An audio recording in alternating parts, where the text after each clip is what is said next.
Welcome. Today we're diving into a really fascinating set of ideas that sit right at the crossroads of urban stress, mental health, and, well, spiritual awakening. We're going to unpack a framework that asks us to take a second look at what's really going on when our minds and our lives feel like they're falling apart. Okay, let's jump right in with the central question the source material puts on the table. How do we actually tell the difference between a mental health crisis and a profound spiritual transformation? Is it always a breakdown that needs to be fixed, or could it, just maybe, sometimes be a breakthrough in disguise? To really get a handle on the solution they're proposing, we first have to look at the problem they say needs solving: the measurable structural stress of modern life itself. The sources, citing the World Health Organization, point to a pretty stark reality. By 2050, it's expected that a whopping 68% of the entire world's population will be living in cities. That's a massive shift in how we, as a species, are living our lives. Now, here's where it gets really interesting. This urbanization isn't just a change of scenery. The data shows it's linked to significantly higher risks for a whole range of mental health conditions.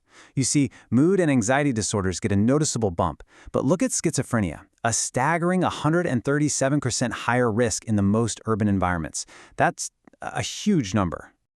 So the crucial point they're making here isn't about individual weakness. The argument is that the environments we've built, full of noise, chronic work pressure, and sleep deprivation, are creating a foundation for distress. The problem isn't just in us, it's in the world we've constructed around us.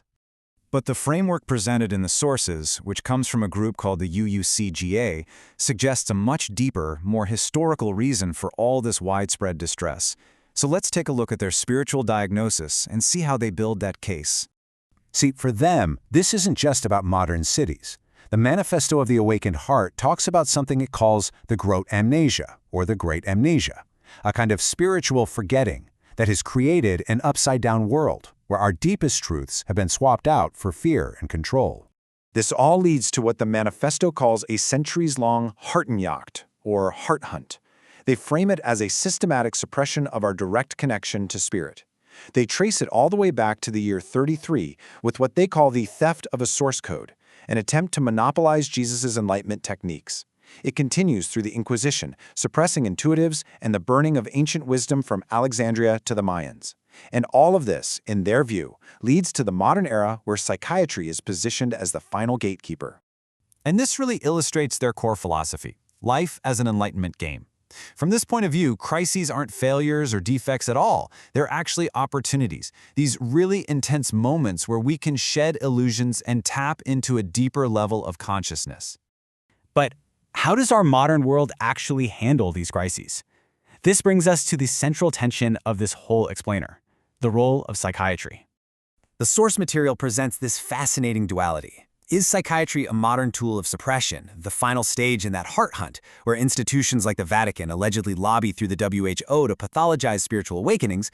Or is it an absolutely essential, life-saving infrastructure for stabilizing people in real, genuine danger?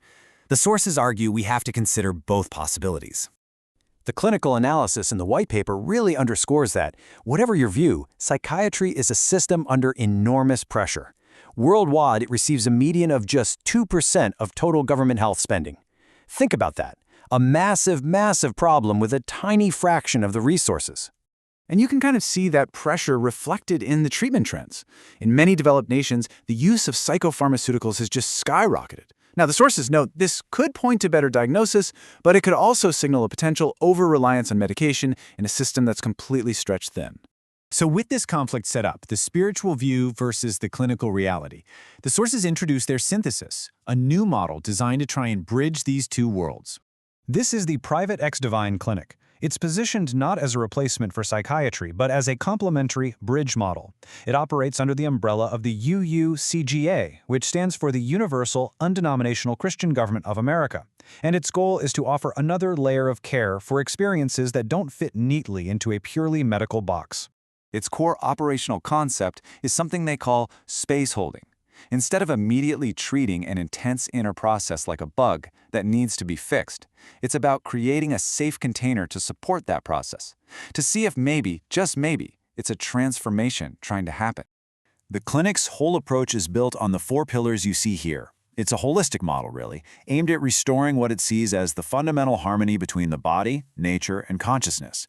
In essence, it's designed to address those deeper stressors of modern life and, in their view, heal the historical trauma of that heart hunt. But, and this is a critical point, the sources are also crystal clear that a model like this has to have rigorous, non-negotiable boundaries. The white paper is explicit about this.